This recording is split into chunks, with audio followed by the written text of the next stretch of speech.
Oh, We're up Draconian Combat. I think we're on maybe episode 53. We have 54. Mr. Nice I Guy, think Adrian. You said what, Michael? I think 54. Whatever, bro.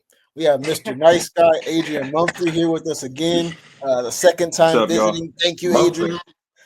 We're gonna clear the air on some things just so he can voice out, what happened in the last event. We got Michael, Draconian Mike. We got me.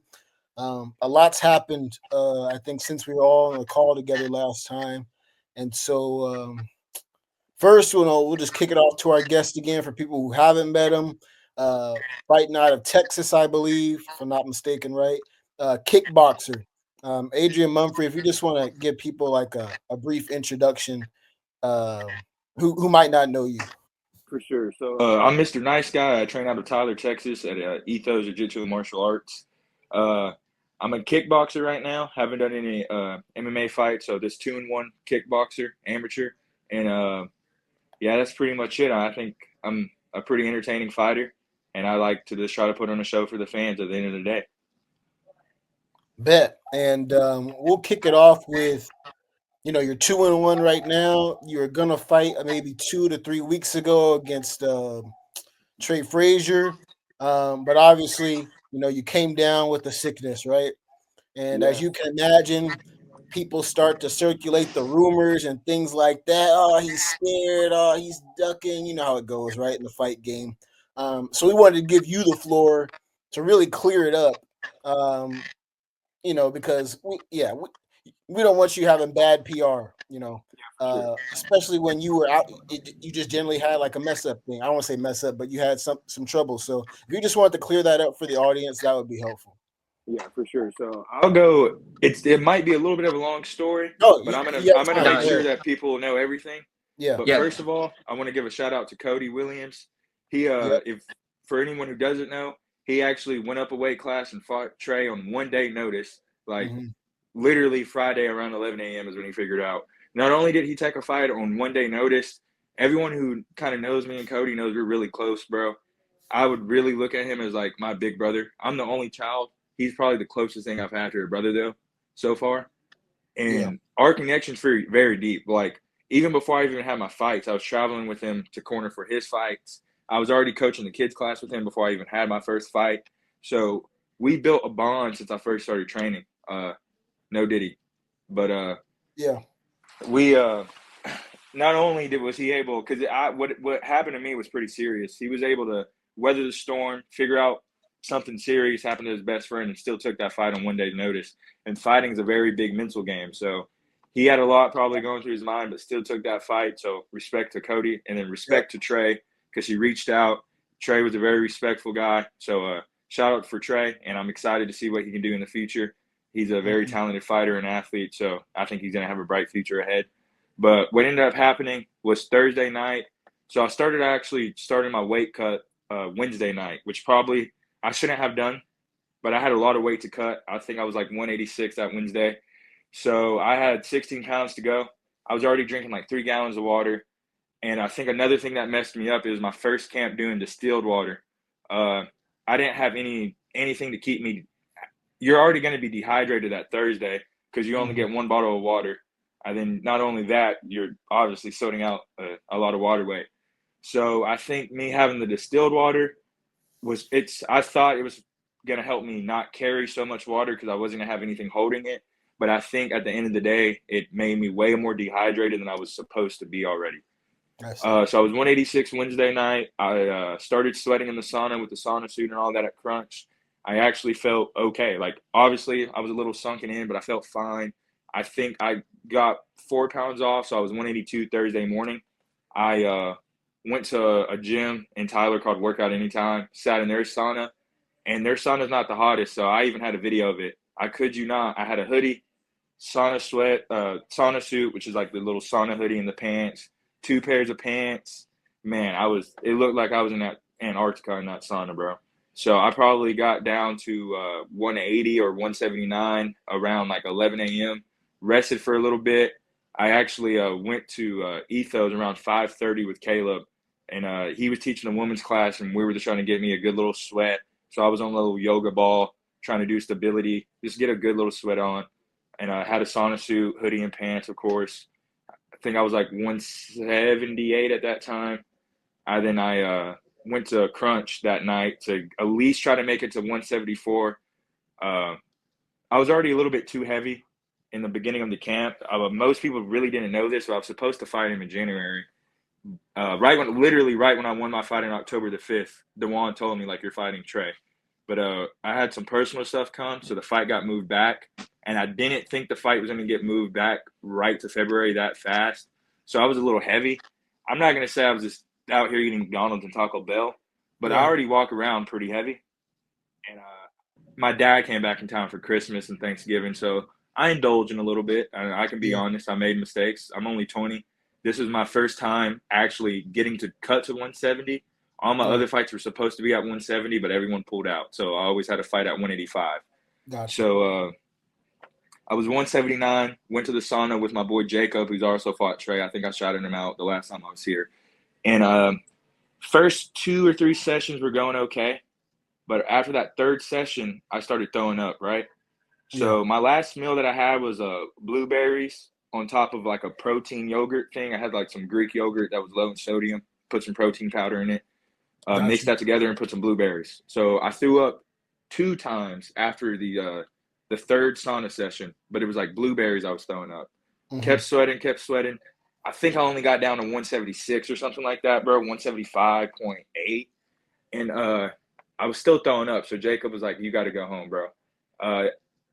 People that were with me can testify. I was like, I'm going to be back up here at like 4 to try to get the rest of the weight off, bro, because I'm going to need as much time as possible. Because I live like 3 hours away, 3 hours and 30 minutes away from where the weigh-ins are at. So I was going to have to get that weight off pretty early. So I was still throwing up. He told me that I should just go home, get some rest. So we stopped around like 10:30, 11. And I went home, couldn't sleep at all. Every time I would just move my foot, it would start contracting. So I was catching really bad cramps, which that's going to play into something I'll tell later on. So I was catching really bad cramps every time I like honestly tried to move. Like, I'm not over exaggerating. Yeah. Every time I tried to move my foot, bro, like if I just barely kind of curled my toes, it was bad, bro. And I was throwing up. And it got to the point where I wasn't throwing up like my blueberries no more. I already didn't really have any fluids. I wasn't peeing anymore or anything. I was throwing up like, bro, like green, like this nasty green shit, bro. I think it was probably like something from the stomach, not good. Started feeling chest pain, and I just couldn't sleep, bro. My muscles felt like they were giving up on me, and I was just super nauseated. My mom came in here. She was really wanting me to go to the hospital, and I told her I just can't. I'm not going to the hospital.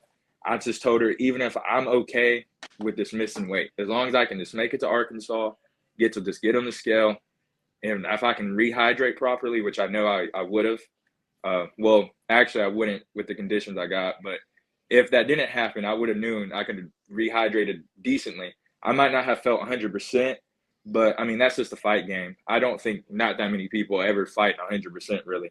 Like, every fight camp is different. Every fight is different. There's some days you just wake up and you're just not the guy that you usually are.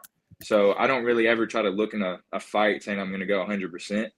But I feel like I could have hydrated well enough to perform well in the cage, to do what I needed to do what I had planned. But my mom, it was like 2:30. I was still throwing up. And I told my mom I'll go, but they can't give me an IV. So we went to a hospital called Hospitality ER. The first thing they actually want to do is IV you. And I told them, like, I got a fight coming up. I'm supposed to weigh in. Y'all cannot IV me until y'all show me some reasons I cannot fight. I'm only here because my mom wanted me to come here and kind of forced me to come here. It was like 2:30, 3. And, bro, they were pissed. When I told them I did not want an IV, they were like, I don't know who this kid is. But they were pissed, bro. Yeah. So they do my urine tests and my blood work. And I ended up in some CT scans because of the chest pain. Sorry, my phone's starting to fall. You're good.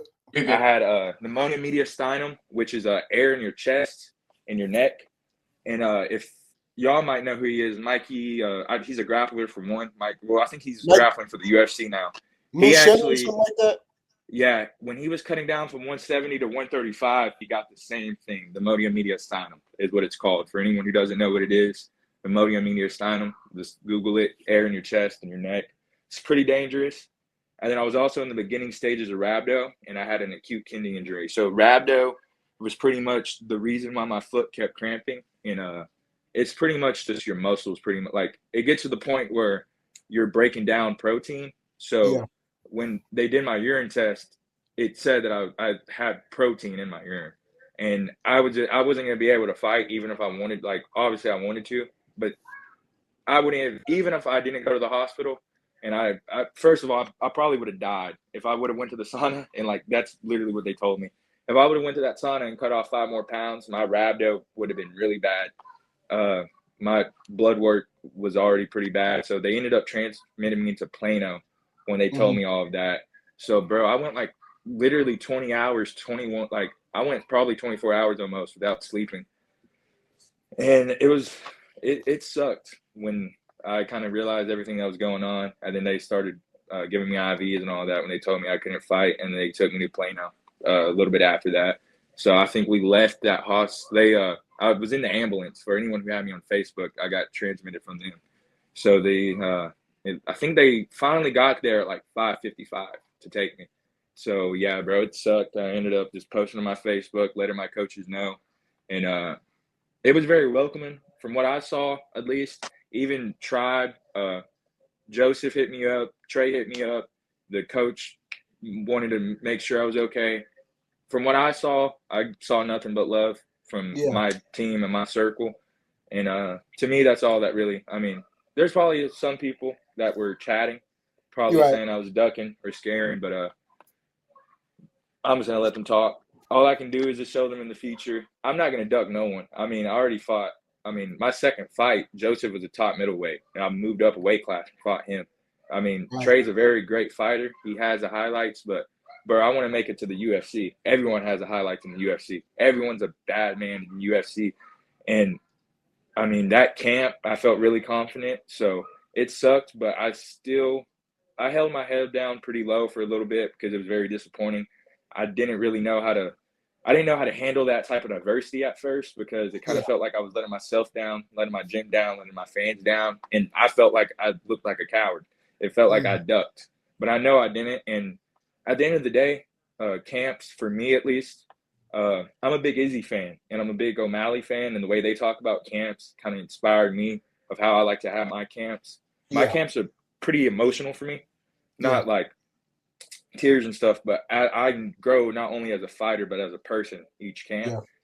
So I learned a lot of lessons about myself as fighting and weight in life in general. That is probably going to make me, I'm ready to take over now. And I think that from this camp and how confident I felt, I'm 10 times a better fighter.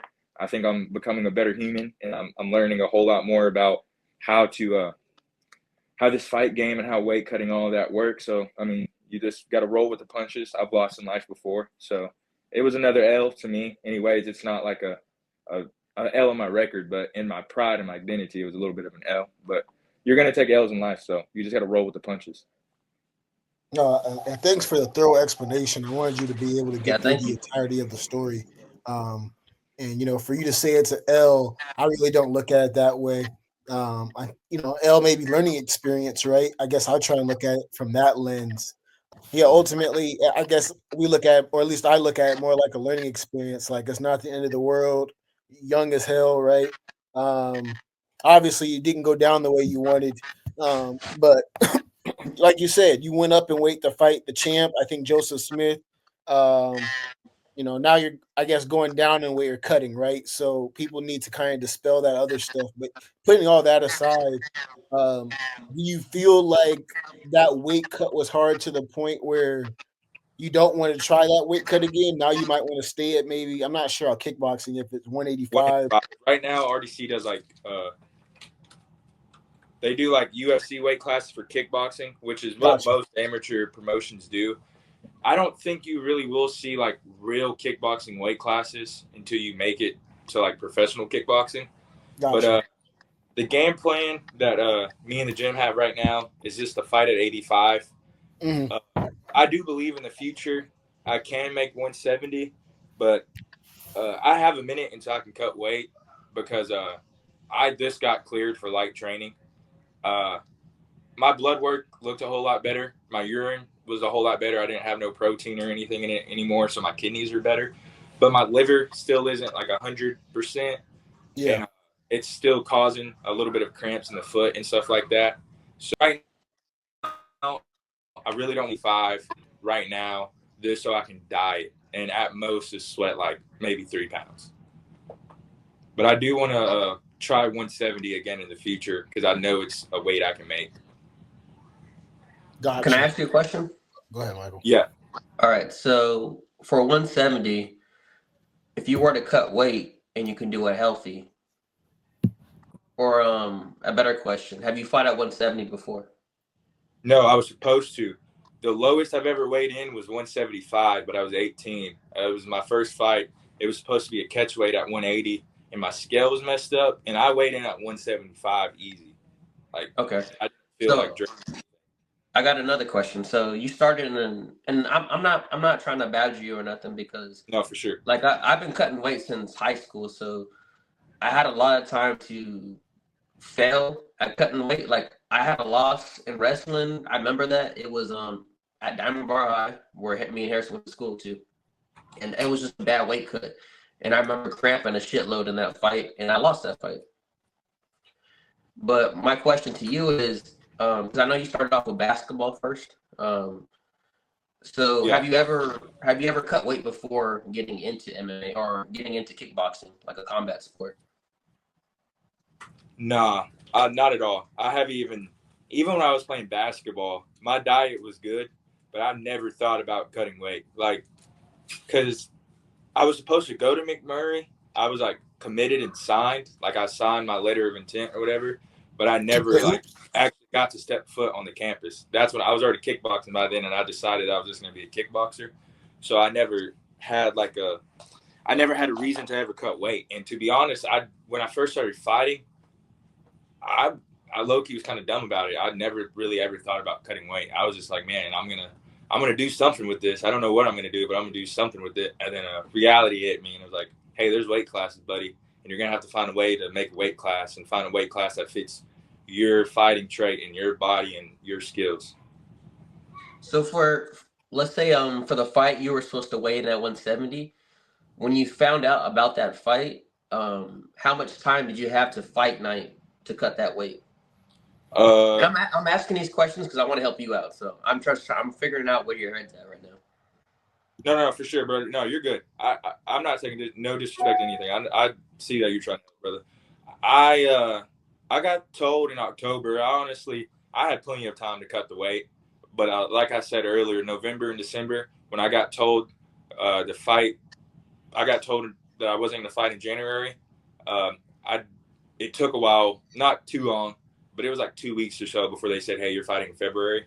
And at that time and what was going on of why I couldn't fight in January, I didn't know like if I was going to really fight pretty soon. So I was like 215 in the middle of December. Okay. So you walk around pretty heavy. I walk around pretty heavy. I'm not going to lie. I do. That's what Harrison knows. I feel like the last time I weighed in, I was 210. My last doctor checkup, I was 210 with like shoes and all that on. Okay. I think 215 was because my dad came back in town. It was my first time seeing him in like 2 years. And hey, he can cook. So we were putting it on the grill. Christmas was happening. It was Thanksgiving.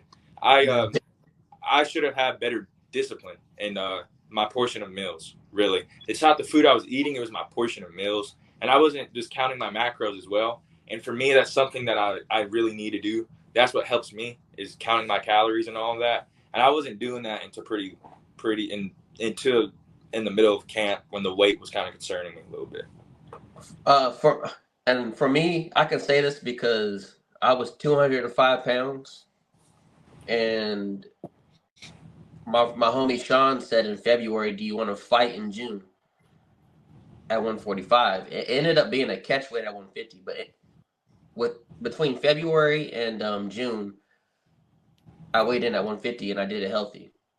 Yeah. And one thing I did is very simple, dude. Very, very, and I can't speak for all body types because I know everybody has a different, like your metabolism might be faster than mine. Harrison's metabolism is gonna be different. You know what I mean? Everybody's different. But one thing that I did is all I ate was chicken and fish if I'm gonna cheat, it's gonna be early in the fight camp, and it's gonna be some steak, and I'm not gonna have steak again for a minute. You know what I mean? It's gonna be vegetables. It's gonna be fruit, nuts, stuff like that, and no sugar, no processed sugar. So your sugar is gonna come from your fruit and stuff like that, like natural. Like you could have a little bit of honey in moderation. Maybe it's in some black coffee, but you have to be. What I did is I paid attention to my sugar, my salt intake, and I was very disciplined to as the fight camp got closer to fight night, I was eating a lot less. So as it got closer to fight night, I was having 1 meal a day. Prior to that, I was probably eating 2 meals a day and maybe a snack. But one thing that I did is I always fasted on Mondays. I could have water. I could drink all the water I want. But Mondays I fasted. I didn't eat anything. And I never ate past 5 o'clock. As it got closer to fight night, what I did is I stopped eating past like 3 o'clock. And when I say close to fight night, I'm talking about 2 weeks out. And I stopped drinking around probably like 3, 5 o'clock. And that's one thing that I did when I was cutting weight. And I'm just telling you because I've been cutting weight since high school, and I've had a lot of time I've always made weight, but I've had bad weight cuts where it impacted my performance during a wrestling match. And I'm coming at you because I'm not coming at you. I'm coming to you to tell you because I know you came from basketball. I guess I'm just trying to spread some knowledge. I don't want to. Sure, I appreciate you, bro. No, like because I get your situation, and I knew when I seen you post on social media, it was serious. Because me and Harrison talk about this too, where fighters tend to pull out, and there's a lot of fighters pull out. Like we've had people on this show where, shit, I'll say we're supposed to have a face off, but shit, he pulled out the fight because something happened. I don't know what happened, but I don't know. I don't know what happened. All I know is I seen your transparency. I see how you were able to be open on Facebook and just be straight up, and I can respect that. But I knew you were being serious, especially when weight cuts go bad, it starts to affect your kidneys, your lungs, your stomach's messed up now. You know what I mean? You can't take down certain liquids and stuff like that. So I understand your position and everything like that. I'm not sure what my point is, but I was just speaking. No, I got your point, bro. You gave me a lot of good ideas, like watching like the times you drink and stuff like that, and maybe lowering the meals of the day. I think one thing I can do better is actually what I started doing at the end of the fight, which was helping me kind of drop weight a little faster.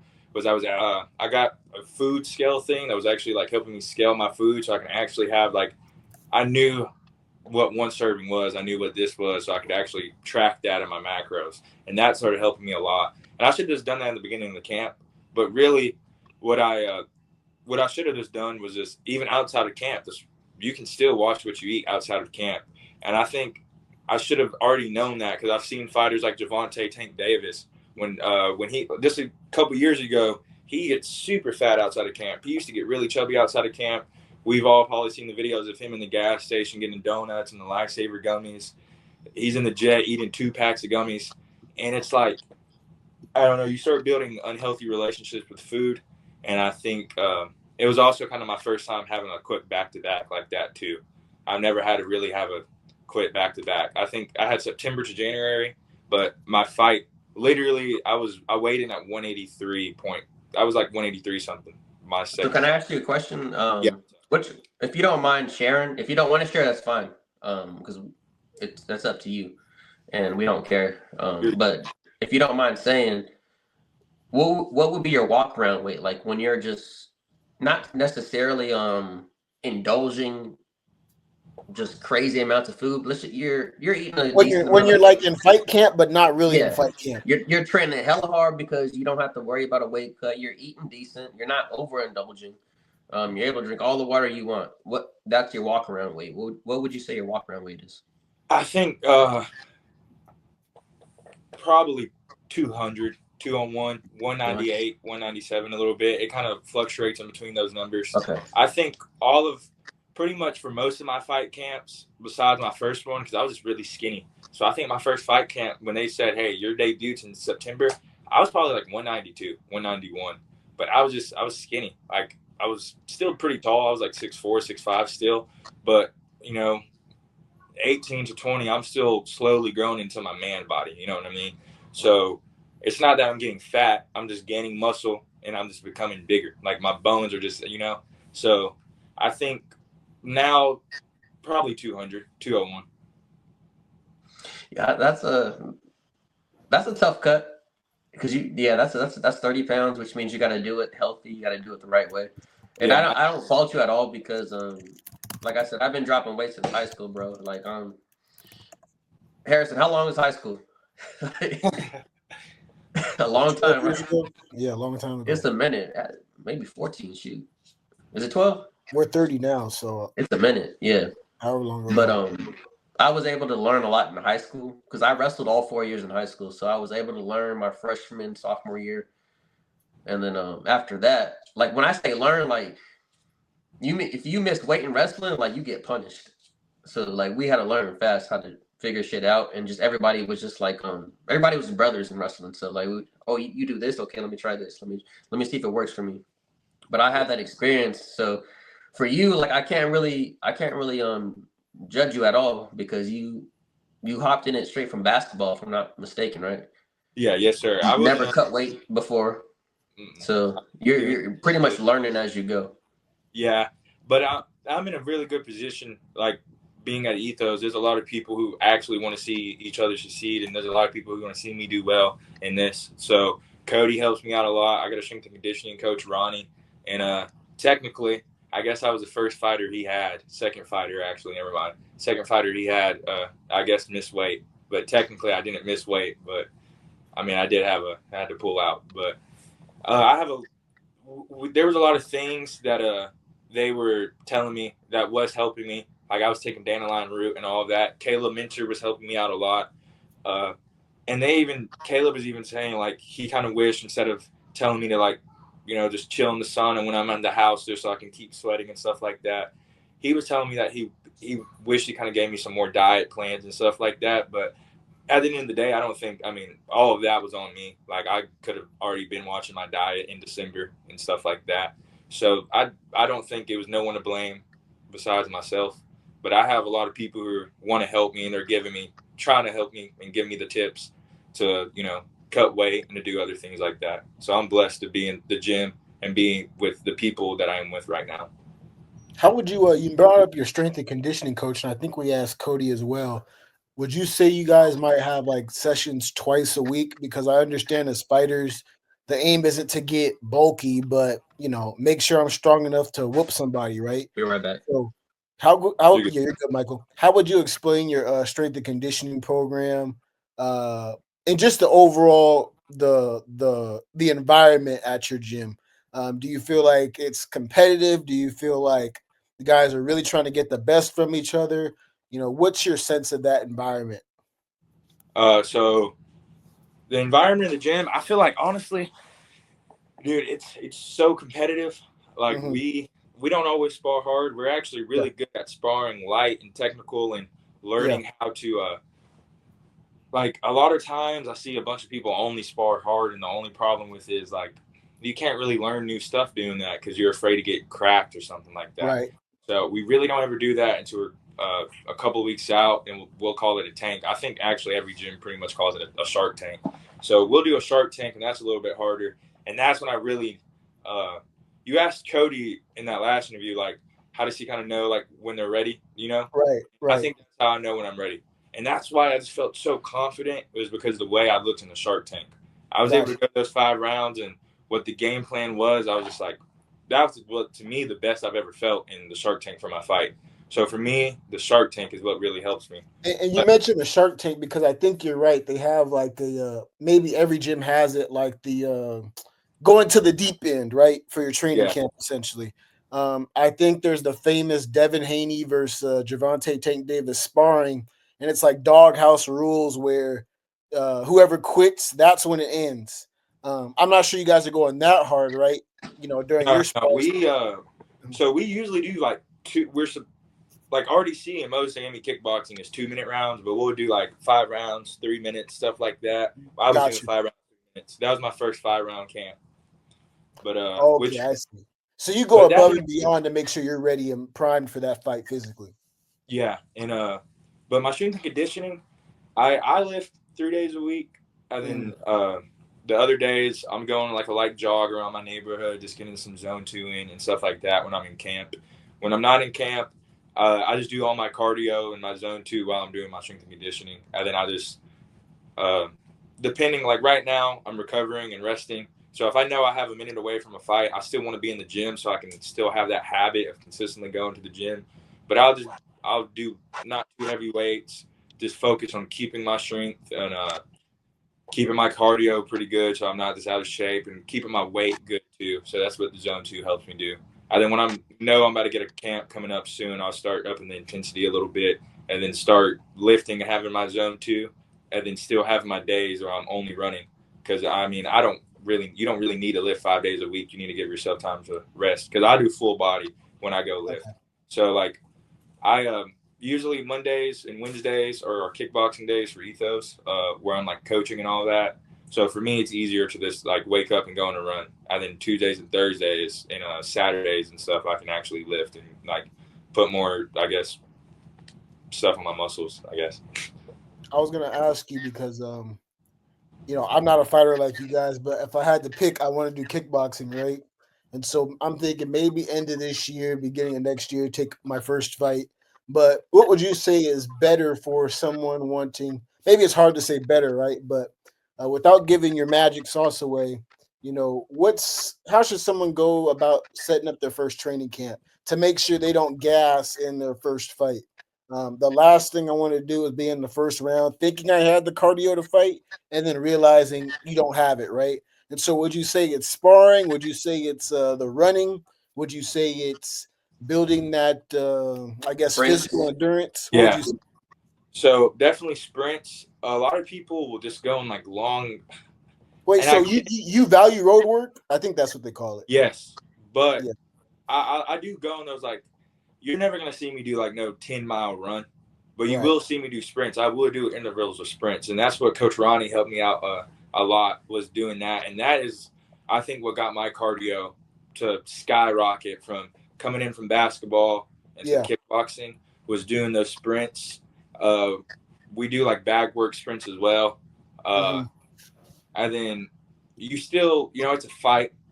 So that cardio is different than, you can still be in shape from running and doing the sprints, because that's what a Right. fight is. A fight isn't this fast, or slow, slow, slow, slow. It's fast, slow, fast, slow, Yeah. So doing sprints, like we'll do like 30 seconds hard, 30 seconds light or something like that.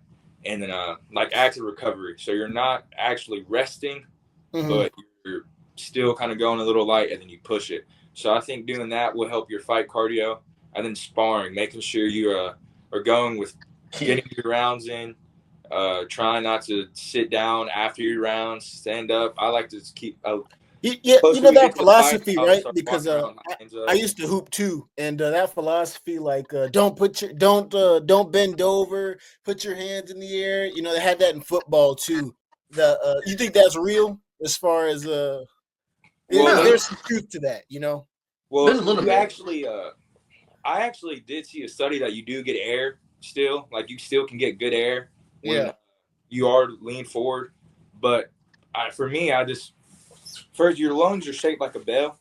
So if your chest is up and you start breathing from your belly, I'm giving away a little bit too much sauce. But Yeah. yeah, doing stuff like that. So I don't want to ever lean forward.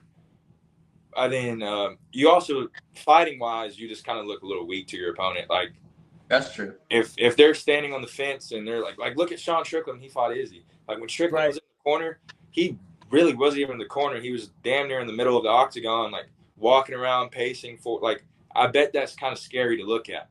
Like he doesn't It look plays tired at effect on all. your psyche when your Yeah, dude is like, so instead you just of don't want to make yourself look weak. Even a lot of people, our gym usually doesn't want us to sit on this. Well, not necessarily our gym, but my main corner and coach doesn't really want us to have the stool, because you don't want to sit down and look a little weak. But for me, I just figured out, like, I just breathe better on the stool for me, because I can kind of It lean is back what it is. and start breathing how I need to breathe. But you just don't want to lean forward and look weak. No, that's a good point. Sorry, I'm trying to find my dang Mac charger. But yeah, I wanted to take a kickboxing fight. And I guess my other thing is maybe we asked this on the first show, but is there any way somebody can brace themselves for when they're going to get cracked? Like, can you, Sparring? or Sparring. like once the fight actually happens, right? Because you're sparring, you're getting hit, but until someone really hits you, it's like, man, am I just going to say, you know what, no mas? Yeah, your Is there a first way to bad day brace at yourself? sparring. Huh? Your first bad day at sparring is what you're asking for. Okay, so Yeah. you have to have that. You You just need feel to like that spar. bad day is You necessary. got to get your ass kicked in sparring so you know. Yeah, what you to got to expect. make sure you're getting rounds with like people who actually push you in the gym, people who are actually tagging you and making you work, making you get better. But I think a lot of it is people thinking so much about, at least for me, people thinking so much about the fight before they're actually in the fight. You know what I mean? So Right. I try not to. Obviously, I'm thinking about a game plan, but I'm not thinking about myself taking a punch. I'm visualizing what I can do to win the fight, and I visualize myself winning the fight. But on fight week and the day of the fight, I'm not thinking about myself getting cracked or anything like that. I'm just kind of living in the moment, enjoying my time, meditating before the fight. And then honestly, man, like once you kind of get in there, you get hit, and I think a lot of people like you just gotta let the adrenaline kick over. Just enjoy the moment. Don't think Right. about getting knocked out. Don't think about the dude hitting you hard. Enjoy the moment. Control what you can control. You know. So I think a And you. lot of people are not trying to control what they can control, and then they Mhm. start psyching yourself out. You were already braced. If you did what you're supposed to do in camp, you're gonna be braced to take. Depending on who hits you, I ain't gonna lie, but Right. you should be braced to get put in the deep end a little bit or just get put in the you never know. So just if you train hard enough, I think that's you just got to know that I journal. I have to journal. So the day of the fight, I get to see all the work I did, and that just I'm like, okay, I'm ready for this shit. There's no way this dude worked harder than me. Like Let, I let's see talk everything about I did. that though, because you mentioned meditation and journaling, right? Yeah, I And do that every morning for my and when I'm in camp, I meditate every morning. I'll have my coffee, put my yeah, collagen in it, and I'll meditate. I do the Waking Up app by Sam Harris. I got it from Sean O'Malley, and ever since I started doing that, I'm able to. I feel like people who see me at the RDC events, I don't ever think I look that nervous. I really, honestly, I think I look cool, calm, and collected, and I try to at least have that aura a little bit. I know what you mean. Because But I was watching Yuri videos this week, and as you know, Yuri's kind of philosophies about training yeah, are very ancient, to say the least, or different. I'll just put it like that: Too different. deep. I ain't Locking staying in himself. the closet for a whole week. Right, but yeah, I think that's pretty I much think it works for him. And I was gonna bring up the meditation because he there's a YouTube video I was watching where he talks about meditation, breathing, fighting his demons. Do you feel like this extra work, depending on the person, but let's talk about you. Do you feel like that extra work helps you leading up to a fight? You know, the little things you're doing in the morning, whether it's let me just clear my mind of all the garbage and stuff like that. Do the small things matter to you? I guess that's my question. yeah. But also, at the end of the day, fighting is like that's what I do. That's what I want my career to be. But it's Right. not who I am. So I'm not just meditating so I can be like the best fighter I can be. It's Right. also just so I can be a better human. I think if I'm big, I don't know. If I feel like if I feel good, I'm gonna fight good. I'm gonna do whatever I want to do pretty good because everything is going decent for me or it's going better for me. So I feel like the meditation just helps me keep a positive track on things and being grateful for what I have, and that's just what helps me. It gives me extra motivation. It reminds me why I do this, and I think that's what helps. So yeah, I think the small things do help me a little bit just because it Yeah. helps me outside of fighting, and that just kind of motivates me to put more effort into this and. I don't know really how to word it, but I just guess the meditation just helps me like keep level and calm. So just I get to live in the moment. Like not that many people get to. For me, fight week feels like a vacation. Like I get to travel to Arkansas. Most of the time, it's been Hot Springs. Hot Springs beautiful. I get to be with the boys. We always have a fun time, and I get to get in the octagon and I get to fight. And it's scary, like on the outside, but once I get to do it, it's fun. Even when I lost, I had fun. It was a close fight. I got cracked a little bit, but I didn't even notice it in the fight. Like I didn't. There was a part in the second round. I was like stumbling. I was kind of doing the nay nay a little bit, and I was still moving, weaving punches and throwing back, talking a little bit. Like I didn't know I was doing that, but something like I feel like the meditation helps me like kind of do that without having to think about it. It helps me embrace the moment, enjoy the moment, and actually have fun with it. Well, that's a good point because I want to get back into meditation, but I'm one of those people who says what I want to do and doesn't really do it. But those little practices, right? Journaling. I'm someone who's big into dreams and stuff like that. So for a while, I was sort of documenting on YouTube, like my dream journals in a sense. You could ask Michael, he saw my YouTube videos, but That's pretty cool. You said what? That's actually pretty dope, bro. Yeah, man, I'm into that, like lucid dreaming, all these type of things that people, I guess, consider off the wall. But journaling being one of the small things that are kind of therapeutic. And you said that going on these, I guess, the fight camps, going to the fight, it feels like vacation. You played sports, you hooped, right? And so I hooped too. I played football, I did rugby, but when we'd go on tournaments, it's like we're gonna have a good time. I'm gonna play in this rugby game, what I was doing or hooping. Obviously not the same as a fight, but it's like the journey is fun in itself. Do you feel like those sort of missions brought your team closer? You said, Cody's one of the guys you're really close with. Do you feel like those things build team camaraderie? Yeah, I definitely. When I was playing basketball, I'm going to be completely honest with you. Yeah. I didn't really enjoy it. I was good at it. And it wasn't the work that I didn't enjoy. I was okay with waking up, putting the work in. I was okay with that. Mm-hmm. But man, I was just on those trips. Like we would go to the Whataburger tournament, which is a pretty big tournament. Yeah. And I was like, dude, I played. I was a pretty important player of the team. I was okay. Obviously, I had offers, so I had to be somewhat decent. Mm-hmm. But it wasn't my passion. So I didn't really ever feel like emotionally invested into building connections with those guys necessarily when I was in high school. But man, once I got outside of that and I was fighting, and I wasn't even fighting. I remember my first time ever getting to see fights in person was going to El Dorado to watch Cody, and I didn't get to corner, but I got to watch, and he landed this he got a TKO in the first round, and it was just awesome being there and getting to hang out with the guys and go out to eat after. And that's so, like, I just look forward to coaching now and getting a corner too, just because I really enjoy going out there and being with the boys, helping them lock in, warming up. And then when I'm fighting, I think that helps me a lot. Like, it helps me not think so much about the fight. And I get to just enjoy my time. We usually always get an Airbnb, and we all try to stay together, or we at least try to. Some of us might have the fighter hotel, and the others have an Airbnb, and we'll just all link up still, and we'll just hang out literally all day, most of the night, still get some good rest, and just helps me get my mind off of the fight. No, that's a good point, because I've been to a couple of Michael's fights, and then one time, I think for Michael, your last fight, I think I kicked it at your hotel, and then we went out like the next day. We went out and that wasn't my last fight. That was my fight before my last fight. Oh, your fight before your last. But my point being that we had a good time, right? That whole journey and experience. I think Michael lost. He got out grappled. Ain't that right, Michael? Yeah. That's because I was in training, and I should have took the damn fight. But no, to your point, that camaraderie is really fun. And you said you didn't really have that connection with your, I guess, the basketball team. You weren't passionate about it. And I think that's a good point you brought up, because I'm 30 now. So I've been trying to figure out what I'm passionate about career-wise, as an example, right? And so, I like basketball, I like football. And so my career is supposed to be doing analytics in those sports. But that's not what I love. That's not what I'm passionate about.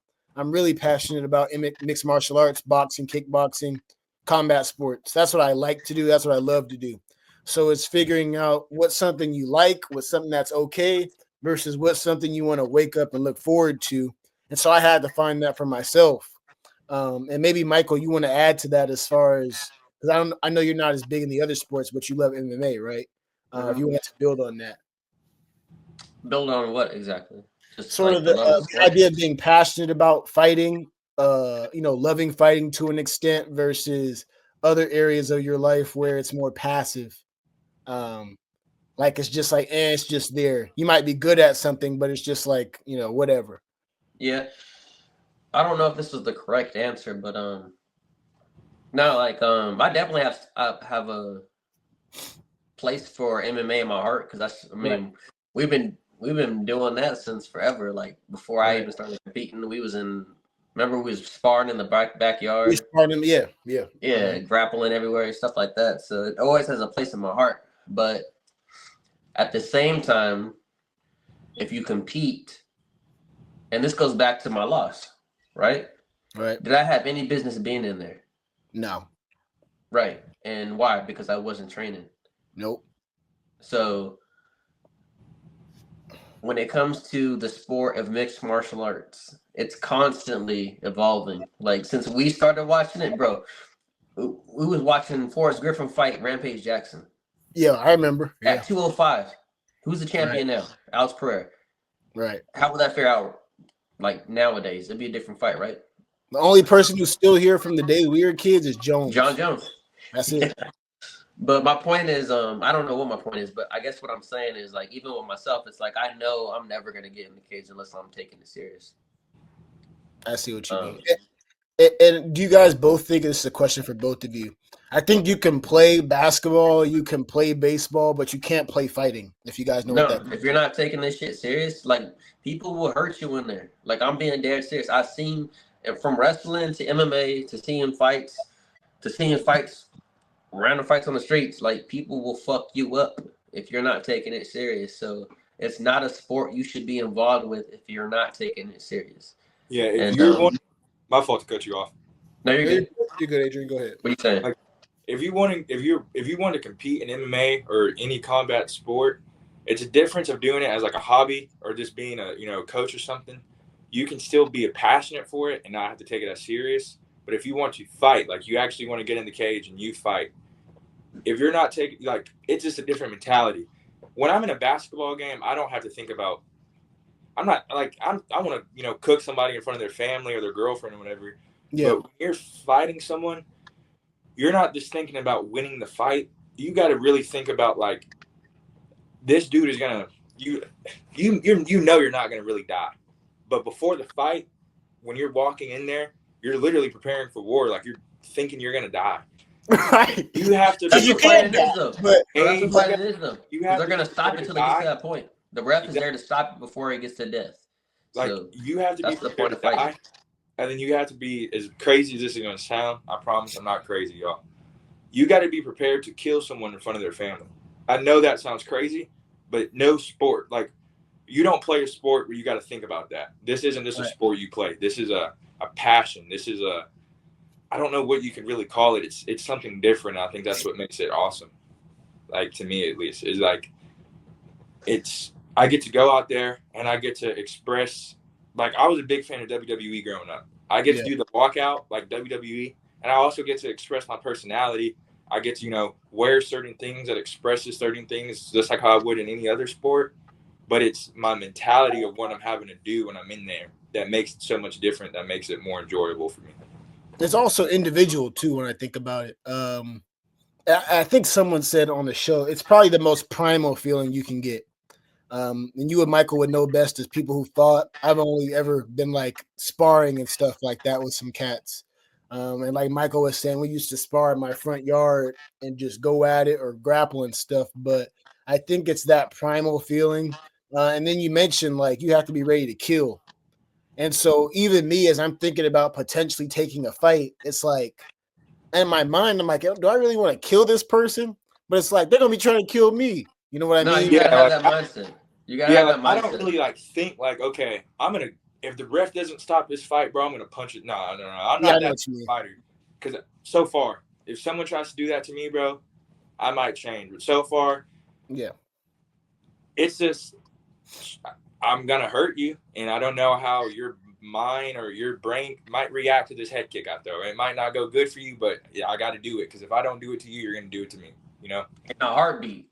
Man, as soon as they stumble you, they're looking to finish you in a crazy fashion. Yeah, like they're not. You look like put you on the highlight reel. That's like as soon as they hurt you, they're looking to put you on the highlight reel. And exactly. Don't matter like, if you're in you got to think about it vice versa too, because they're trying to do the same thing. Exactly. Like it doesn't matter where you're at. It doesn't matter if you're fighting in your backyard. Your whole family's there. If you show any signs of I can be finished at this moment, they're gonna try to do it. They're going to try to do that in front of your family. They're going to I just don't want to. You're going to take losses in the sport, but I don't want to get embarrassed. You know what I mean? Right. And I don't think it's really, dude, every fighter is going to, it happens. I don't think it's embarrassing, but I don't want that to happen to me in front of my people. So I got no choice but to try to make that happen to you in front of your people, because I'd rather have it be you than me. It's respect at the end of the day, but you're going to try to embarrass me. You're going to try to hurt me in front of my people. Yeah. I think you went out, but he'll probably just jump back in real quick. I think you got to like a pride thing, though. It's like, yeah, it's better you than me, right? And I think that kind of, well, it doesn't kind of segue, but we've been on MMA for I think the last 50 minutes, and we kind of brought up this person earlier as it concerns their weight cut. But I wanted to get your opinions on this fight because I don't think Michael and I have been able to talk about it in a public forum since it happened. But this bum, Gervonta Tank Davis, man, because I wanted to address a couple things. I guess I wanted to unleash my beef on that guy, right? And so Tank Davis, he's the big boogeyman in boxing. At least he was until like a couple weekends ago. I just got my hair done 3 days ago. I always knew he was a bum, so I don't want to get this twisted. I've been saying it. Michael, you can confirm this on Twitter. I've been saying the dude's scary. Hey. And I'll tell Tank to his face. I'll tell Tank you up. You ain't telling Tank to his face. You don't think I would? I would tell him to his face. I hope security jump in, but I would tell him. I hope security jump in. But that dude, I saw a lot of the first time he had adversity, he was folding this past weekend or the other weekend. He was like looking at the ref because he was like getting hit. It was almost like he was surprised he was allowed to be hit. He got hit with the jab. He ran, took a knee. Dude, I saw it with my own eyes, man. He lost the fight. And so my question is, at least this is my perspective, and maybe you guys can provide a different take because I want everyone's opinion. What's up with someone like Tank Davis who finally finds himself in a fight and to me just starts breaking down mentally? He's lost. He doesn't know what to do if that big punch doesn't land. He starts to mentally break.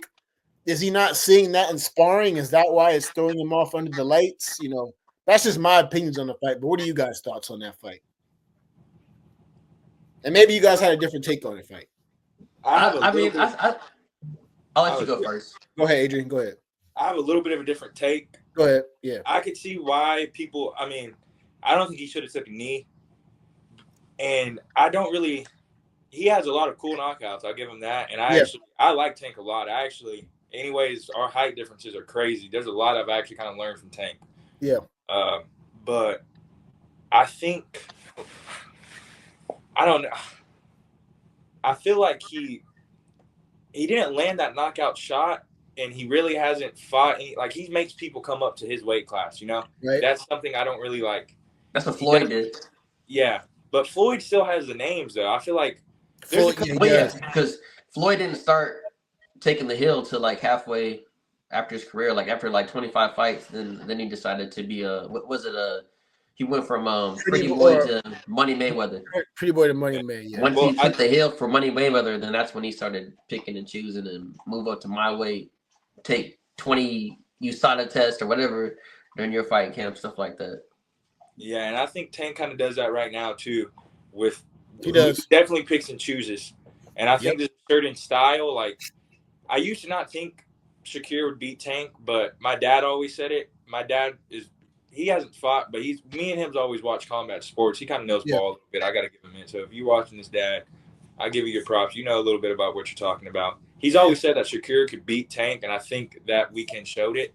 But at the same time, Tank landed pretty much the same amount of punches and threw half of the punches. Tank landed more power punches at a higher accuracy. In my opinion, especially in boxing, because Tank even said it in the middle of the fight to Roach, you got to really beat the champ. And Roach looked really good, but I don't think Roach really beat Tank. Like, I don't think Roach just went out there and just outclassed him to a certain extent. I think what Bivol just did a couple weekends ago. Better Beef. Yeah, against Better Beef. I think Bivol actually showed he outclassed Better Beef, in my opinion. I don't think that second fight was as close as people wanted it to be, and I think that's why they didn't want to run the third match, and I think that's why they're making him fight Benavidez, because I don't really think that second fight was that close. I think Bivol started taking off, and then Beterbiev kind of came back a little bit in the middle rounds with the power, and then Bivol started taking control again. I don't think that fight was that close, and I think that Tank fight and Roach fight was way too close for there to be in noon. I don't think Roach really outclassed Tank to a certain extent. Gotcha. And I think it's fine that we have different takes. That's what the platform's for. I thought Roach beat the daylights out of Tank. I thought Tank maybe 3 rounds. Maybe. That's how I looked at it. I don't think he outclassed him, but I think he humbled him. I think he humbled him. Yeah. He showed us a part where Tank, like even in the clinch, and it's weird to talk about the clinch in boxing because they usually break it up. Even in the clinch, Lamont was like hitting him like he was chucking and fucking him up. Yeah, he was making Tank back up at him, and that's not something we're used to seeing with Tank. So, like Roach was taking shots. I think it was a close fight. Now the knee, even though I agree on technically it should have been a point, but yeah, that's if you're going by boxing rules, yes, it should have been a point, but. I kind of believe Tank that I do too. There was no punch that landed really. Like, no. Well, I know what you guys are talking about. He got his hair done, so he had sweat or something. It was dripping in his eye, and I believed it was actually burning. But at the same time, it's like you chose to get your hair done 3 days ago, right? So yeah, that is true. And if you got your hair done and then someone punches the hair grease out your hair, it is what it is. I believe him, but it's like, dude. It's boxing though, so it's like you know the rules. I think there was ways he could have handled that better. You know what I mean? He could have honestly done the same thing without taking a knee, and it would have been fine. He could have been like, "Hey, ran to the corner and got the towel." In my opinion, yeah, like he could do the same thing without taking a knee. The problem is he took a knee, but I get him though. Like I get him he to an extent. What to extent. do in that situation? Because he felt his eye burning, and the first thing that came to his mind is like, okay, I cannot take the chance of getting knocked out right now because I can't see right. So let me get this out my eye. And who knows? He probably thought he was. It makes sense, but at the same time, it's like it's boxing, bro. So it's like it's your fault too. At the end of the day. Yeah, he was acting like he was up, but I was watching the fight like, dude, you're losing. It was a close fight. It was a close fight. I just can't. I can't concede that, but that's why we all got our opinions, right? I think the draw was fair. Man, y'all tripping, dog. It is what it is. I think that leads into a big fight we have tomorrow, though, right? I'm not just going to discuss tomorrow because we got Pereira knockout, man. We got Pereira Magomed, but then we had the press conference today for. We had what was the press conference today with the 314? I watched it. I think it was 314. I haven't seen the press yet. Volk, yeah. And I guess who stole the show was Bryce Mitchell and one of the fighting nerds, right? John Silva. Yeah, Silva. Silva can fight though, actually. He just knocked dude out the other week. Dude can fight. But Bryce, John Silva, Volk, Lopez. What do you guys think? First of all, what's your guys' opinion on this fighting nerds gimmick, man? Am I the only one who thinks this is corny? Maybe I'm being a hater because I actually like the fighters as individuals, but it's like, what is this? Is that their fight league or I don't really nerds? Like, I really think it's a gym thing. Like, I don't like Carlos Prates or whatever. He really doesn't seem like he really plays into it that much. He doesn't. So I think it's really just a gym thing that Kaio dude kind of does to kind of put himself over a little bit. And same thing with John Silva or Gene Silva, however you say his name. But I don't find it corny. I kind of find it cool. But at the same time, I think it's more of a gym thing, I guess. I don't know if it's really the fighters' true personalities. Right. I think it's a gym thing, but I think sometimes gimmicks are necessary when you're trying to sell yourself. So in a way, you had 4 guys who aren't really moving the needle start to become like needle movers in a sense. You know what I mean? Sure. I want to see these guys fight because they're actually pretty entertaining. Like Silva's entertaining, Prates is entertaining. I think Fluffy fights tomorrow. He fights Green or whatever his name is. I haven't really seen him fight Green. Green. He was talking about the fight against Patty at the media day. Like, you know what? It was a blooper. Dude got lucky. I like Bobby though, right? And let's talk about the fight tomorrow. Who do we have for the who's the co-main? I'm missing it. Justin Gaethje got replaced by Justin Gaethje. Fiziev and Gaethje. Somebody got replaced. Yeah. So what do you got? Let's. I don't want to take up too much of your time, Adrian. You know, we can. I'm clear. I'm here. It sounds like Adrian knew. Adrian, you know who replaced? Or however you say his name, Raphael. Fiziev. So it's, yeah, it's supposed to be their rematch. I think that's a better fight than the Hooker fight originally. Gaethje's fight's always gonna be good. And actually, yeah, that's gonna be. I don't know, man. I was really excited for that Dan Hooker fight. I'm a big. I like. Yeah, I like Hooker's exciting. I don't want to get it twisted, but I like. Yeah, that would have been a better fight, I think. But shit, this is still gonna be a good fight. But Hooker, yeah, that would have been crazy. Think of Hooker and Dustin. Like, I think they might do Dan Hooker and Armin, or if they don't do Oliveira versus Cheruskin or however you say his last name. I think they should do Hooker versus him. I'm trying to figure out that lightweight picture. I don't want to see them give him Armin right now. Like, yeah, Armin, I got beef. I want to see him give Dan Hooker a good fight where he looks good. Like, facts, and that's why I was really excited for Gaethje because hear me out.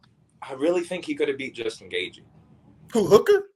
Yeah, I think the way styles are, I think there was a way that he could have maybe won a split decision or maybe a 29-28.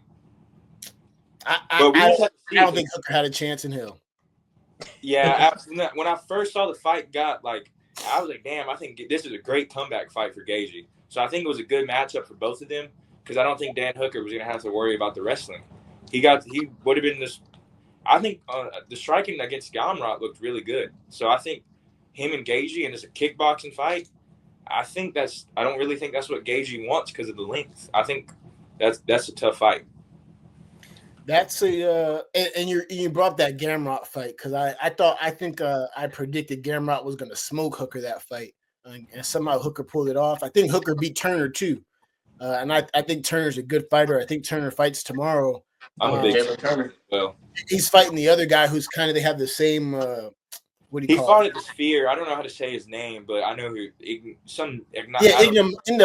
He sounds like a snake boa constrictor or something. Igna Bondes or Igna, something like that. Right? I know what you're talking about though. And they have the same build, which makes that fight interesting. And then we kind of lead up to our main event, Magomed versus Pereira. I think we talked to Cody about it. He wants Pereira to win. I know Michael wants Pereira. I don't dislike Pereira, but I just feel like everyone likes him, so I'm rooting for the other person. So, and I feel like people are hating on Magomed a lot, man. They're hating on him. I'm not hating on him, but they're all dominating in every division. Like, I want to see Pereira take this shit. No, man. I like Magomed. I was watching one of those interviews with Nina Drama this morning. The industry plant. The cute industry plant. She's cute. Don't get it twisted. I'm not complaining. But that girl's an industry plant, bro. Whatever. I'm not going to comment on the ladies like that. But, she looks good, so I'm not complaining. But I was watching a Magomed interview. He's a pretty cool guy. And people are hating on him because he's in Ramadan and stuff. I'm like, no, man. I'm rooting for Magomed. Who do you got, Adrian? I got Alex, but I watched that interview. I saw a clip of it on TikTok. Yeah. Something about she asked if he got paranoid. He was like, no, y'all on the wrong stuff. Yeah. It humanized him. But I think he's low-key, he finally has a spotlight and he wants more people to be a fan of him. So, again, with the personality thing, I don't know if that's really him. I like fighters who are themselves. Man, I got to be careful saying this now because of all this stuff that's been coming out. But I was a big Peyton Talbot fan because he's on a big rise. Yeah, he's himself. He doesn't care. He's not trying to, be on social media more just because he's a star. He's not trying to just start beef because he's a star. He's just a dude who he's himself. He's gonna always. He was gay before he got to the UFC. Yeah, I can't. I don't want to put those accusations, but it's pretty obvious. Yeah, I don't know though, because bro, I do my I'll get black for my nails for camp and stuff, but man, Well, no, the thing is, he had because he's been going on dates with Frank Ocean. That's why. That's what I was talking about. Yeah, where did you hear that from, Harrison? Dude, he posted it. He posted. What you mean? He said Frank Ocean. Bro, yeah, Frank Ocean was you're a damn lie. 311. Frank Ocean never popped out in public, so the fact that he popped out for Talbot definitely means something. Yeah, and Frank Ocean's known for It is what it is. I'm not hating on the lifestyle. I'm just saying, like Talbot, to Adrian's point, he's himself. I didn't know that. But I was real high on Talbot, and then he got smoked by a wrestler, by the guy Basarlios. I was like, what?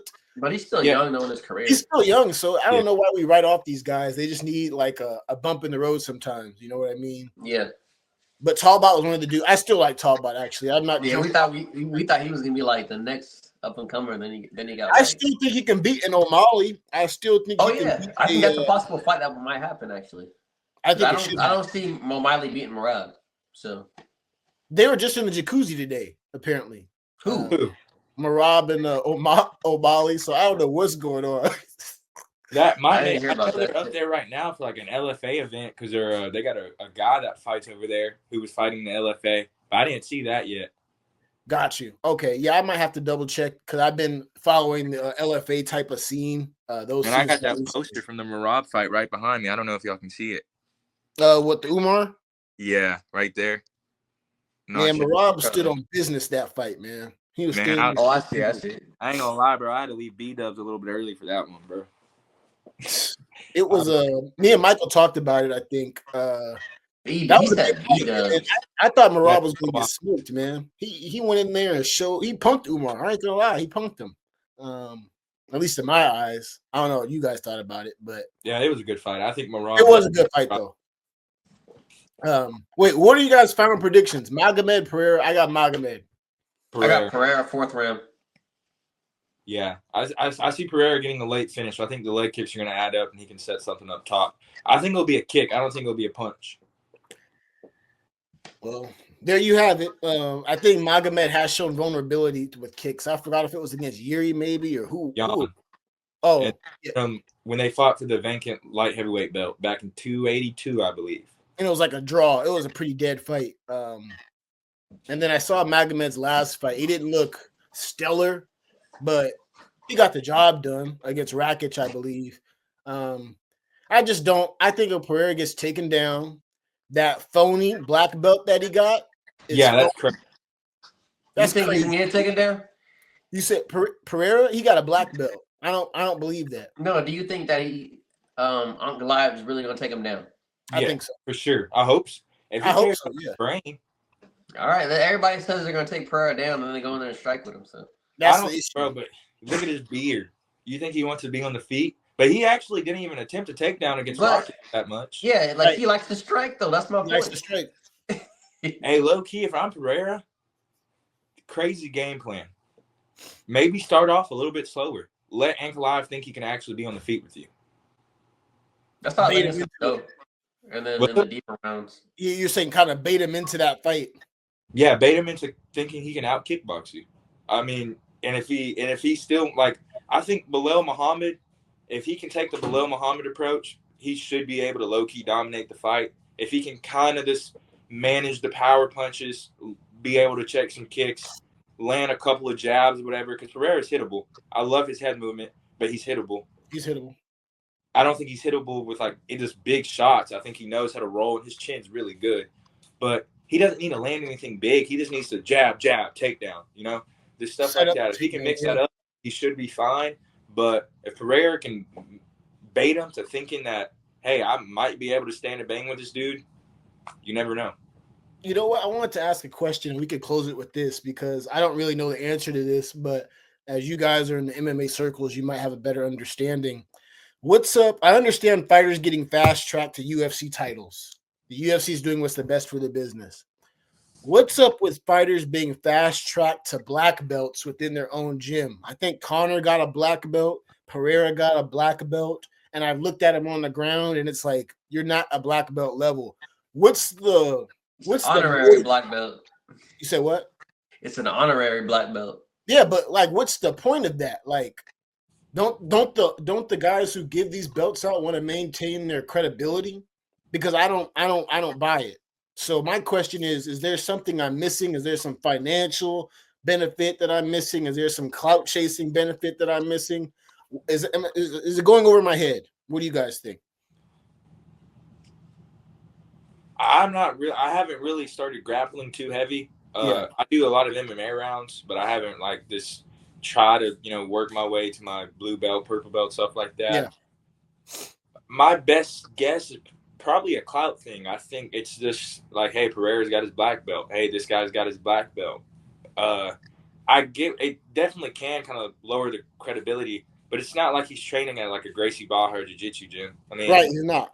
Most of the people who are going to Glover's gym, like Glover was a really good grappler, but I mean, it's an MMA gym. It's not just a jiu-jitsu gym. So I think it's a little bit of a different thing. I think a lot of it's probably just a clout thing. Yeah, definitely the thing with Connor. I think that's just like, hey, we're gonna give Connor his black belt, so just cause it's Connor. Like, let him say that he's got his black belt. Because I agree with you. What you think, Michael? I don't know, man. I feel like I feel like some people deserve it, but like I think Dustin was another one. Actually, I take that back. I think Dustin. I don't know if Dustin's a black belt because I can't be so much judgmental because I never got past the white belt. I was never that patient to go to class every day. I was stubborn.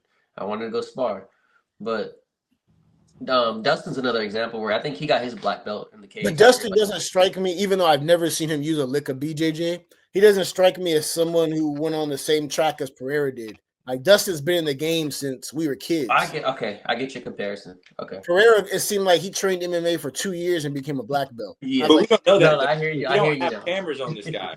So, like, that's true. I'm going to kind of, I guess he's going to throw off the point I just made. We really don't know how Connor looks. I mean, MMA grappling is different than this plain jiu-jitsu grappling. We don't know how those guys look in open mat rounds. Who knows? They could be, like, tapping everybody out. Like, O'Malley's a purple belt, I believe. And a lot of people don't think O'Malley has good jiu-jitsu, but we don't see him in the gym. We don't know how he's grappling in the gym. He could be one of the best, like, just submission-based jiu-jitsu grapplers in the gym. But MMA, wrestling, and all that's just different positions. So you don't really, it's just a little bit different, and we don't really know what these fighters are doing on their free time. We don't know what they're doing outside of camp and stuff like that. Oh, I hear you. I won't give them the benefit of the doubt, but I understand you are, in a sense, Yeah, a little bit, because I definitely agree with you. Like, an Alex Pereira black belt, as big of as like, when I first started watching, when I first started training, I was watching a bunch of Pereira. Like, even before he was this big double champ. Right. Like, I agree. I don't see black belt when he's at least in the MMA cage. Like, everybody who's attempted to take down has landed a takedown. And I know takedown defense really isn't like how you get your black belt. But right. I know what you mean. It's still something. Like, he really hasn't showed me, like, I think Izzy was able to keep him on the ground. Yeah, I was going to say that. Izzy was doing stuff on the ground with him. Like, so I definitely agree with you. But at the same time, we don't know how they grapple, like, outside with the cameras. Without the cameras, excuse me. No, that's a good point. Michael, did you have any closing thoughts on that? No, I didn't have any closing thoughts. I did have a closing question, though. Yeah. I want to know about your nickname. How'd you got that? Mr. Nice Guy. Cody gave me it. So, okay. When I first started sparring, bro, if I hit someone with like a 12% jab, because I started sparring like when I first got there, because I was humble. I knew I was going to get my first class ever at the gym was a jiu-jitsu class. I already knew I was going to get tapped out. I was like, hey, I'm not one of those guys. I'm here to learn. I understand. Like, I'm not going to do nothing to you. I just can't. I just want to learn. So just know this is going to be a friendly, light roll, and I want this to be instructional. With sparring, though, it's a little bit different because there's punches, kicks, and a little bit of ego gets involved depending on who that person is. So when I first started sparring, bro, like, I would barely tap someone on the nose. I'm like, bro, I'm sorry. This because I just wanted to make sure we were good, Yeah. Like an intense sparring match if we didn't have to. So I just always apologize, even in drilling. And it started holding me back a little bit. And then eventually, like, Cody's like, dude, this to piss you off, you're going to be Mr. Nice Guy because you can't stop apologizing.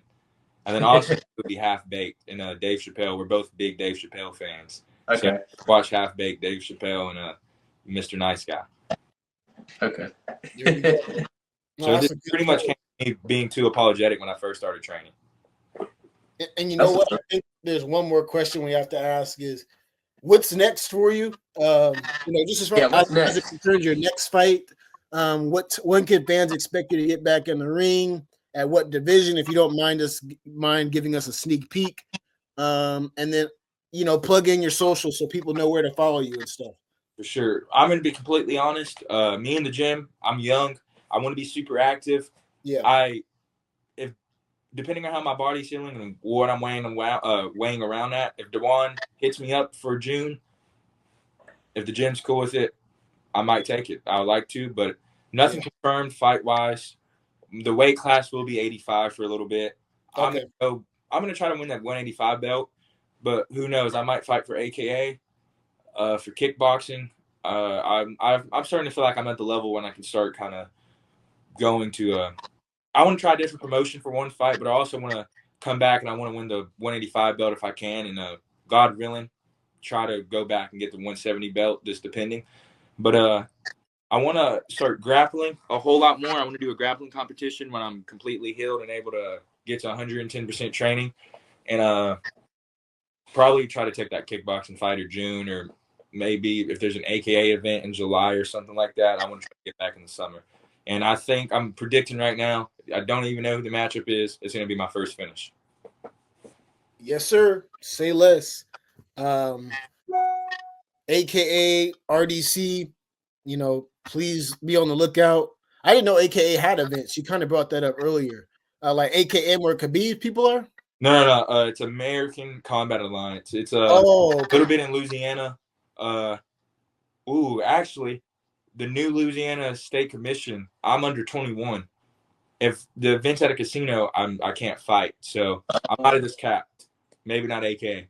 But I definitely want to fight in the summer for sure. Gotcha. And, if you need help finding kickboxing matches, feel free to hit me up, Adrian. For sure. I'm into this matchmaking stuff now. So I got some connections. So let me know. I think there's a huge card in Louisiana at the end of this month. I don't think you'll be healthy in time, but they're looking for amateur kickboxers, amateur pros, or amateur MMA. And so, let's, stay in the loop with each other. And then also just if you're interested for your next fight, let me know. I told Cody this morning, if you guys needed help finding sponsors to, pay for your travel and expenses for your next bout, in your case, your next kickboxing match, feel free to hit me up. Sure, free charge. Yeah, I think I posted today, but just let me know and I can see what I can do as I'm trying to figure out how I can help fighters a bit more from my position. So, Michael, did you have anything else? No, I don't have no closing thoughts. That was a good episode. Yeah. I appreciate your transparency and I appreciate you coming on the show. Me and Harrison enjoy this. We enjoy talking to fighters, and you're always welcome back on, man. Yeah, I started rambling a little bit. I'm sorry. I was stuttering. I feel like I'm very sharp in my words, but man, today, like I said, you might not always wake up and you're the best version of yourself. So you just got to try to, fit in what you can fit in. But I also want to shout out y'all for always giving me this platform. When I first started training, even before, I always wanted to have something like this, like a podcasting like this, be able to talk and express myself to people. So I want to give a big shout out to y'all for giving me and Cody and all these other fighters opportunities like this. It means a lot to me. As much as I can, I try to show it. Y'all really do. Just giving me this platform means a lot to me. So I just want to give a big shout out to y'all. And then if you're interested in seeing what I can do in the future, my Instagram is my name, Adrian Mumphrey. TikTok is Hey Offset Adrian, because I just started posting more fighting stuff on TikTok. Used to find it a little bit corny, but it's a good way to get your name out there. And I just appreciate y'all one more time. Appreciate y'all. Appreciate it. And obviously, we're going to have you back on the show, God willing, if you'd like to. I would love anytime. Content, maybe like watch-alongs for certain UFC events. Obviously, tomorrow's too short term, but whatever the word you use. But yeah, we'd like to have you up. I think those would be entertaining episodes as well. And I think that's Draconian Combat episode 54, Michael. Is that right? Yep. All right, y'all. Adrian, we'll catch you on the flip side. Michael, I'll catch you. I'll hit you up, I guess. Yes, Thank you, Adrian. Thank you all. See y'all.